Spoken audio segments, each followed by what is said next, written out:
I have something in common with each and every single one of you in the room today. We have the privilege of attending one of the best schools in the city and arguably the state, the Episcopal School of Baton Rouge.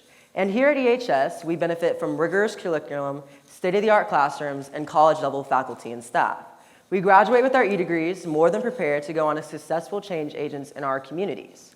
My research process consisted of me going through about 13 case studies about how various schools across the country were dealing with academic outcomes.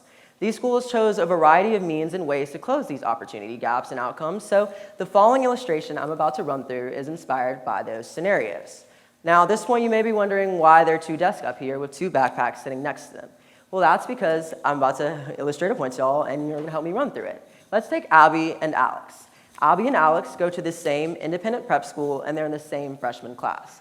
That's about where our similarities stop. Let's take Alex, for example. He has limited access to SAT and ACT test prep. He has one parent who graduated with a GED, and another parent who graduated with a degree from a four-year institution, and he lives far away from school. Abby, on the other hand, has access to SAT and ACT test prep, has two parents with advanced degrees from four-year universities, receives private math tutoring, and lives close to school. So you may be wondering, why did I do that, or what purpose is this going to serve?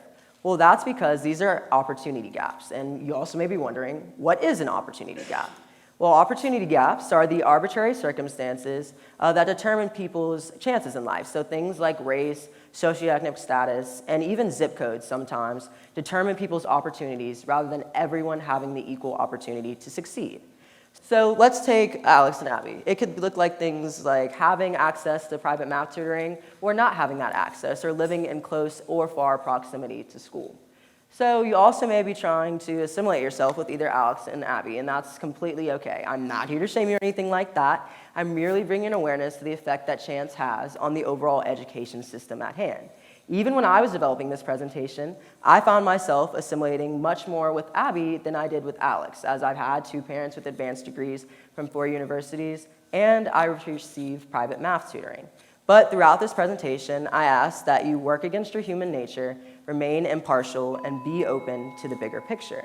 So that being said, let's jump right into our illustrations. It's now their freshman year, and they're wrapping it up. They're about to start taking AP classes. So Alex eagerly signs up. He's wanted to take them. But unfortunately, he finds out he can't because there's questions about his preparedness, and he hasn't taken the proper prerequisites. Abby is easily granted access to these courses, and there's no problem.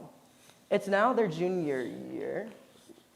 It's now their junior year, and they're on their fall break. This is kind of a time where a lot of people go and visit schools or colleges that they're interested in. So Abby, having the resources to do so, decides to do that.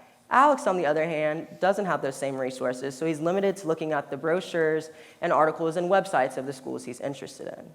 It's now their senior year, and they're beginning to take the standardized tests like the SAT and the ACT. This is a time where Abby can finally utilize all those extra practices and exposure to the style and format of the SAT through the tutoring she received. Alex, on the other hand, has limited exposure to that tutoring, so the standardized tests feel a little bit uncomfortable to him, and he doesn't feel quite as prepared. Now, both of our students have graduated. It's their senior year, and as you can see, they ended up miles apart. Their fates were determined completely by chance, and I wouldn't say it was luck, but instead privilege that helped increase or exacerbate the problems or the gap that y'all saw today.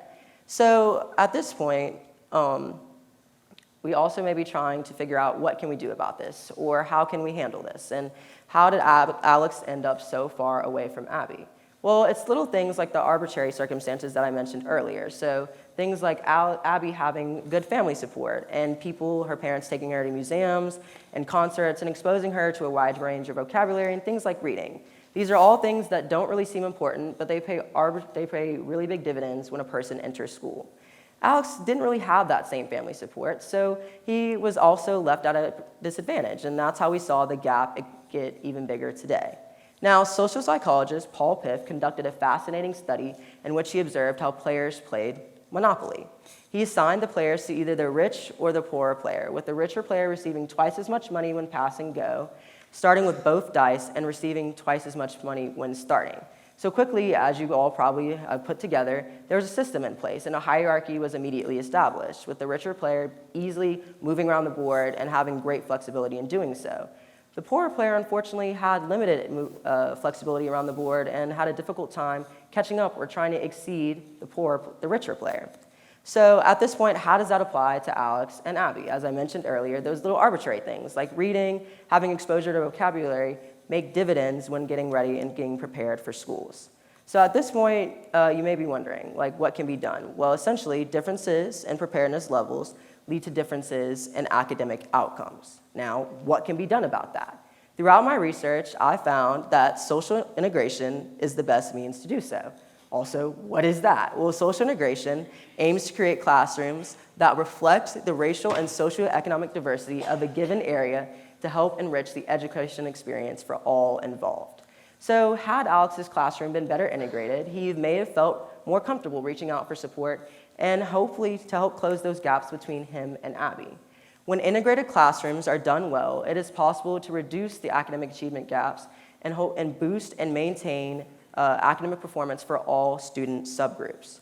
So at this point, yes, I acknowledge this is a very broad and complex topic to handle, and I'm merely putting out suggestions, but by encouraging conversations in schools like Episcopal, we can hopefully cause a fruitful change to occur.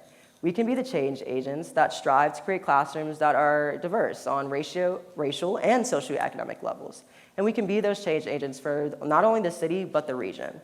Thank you for listening today.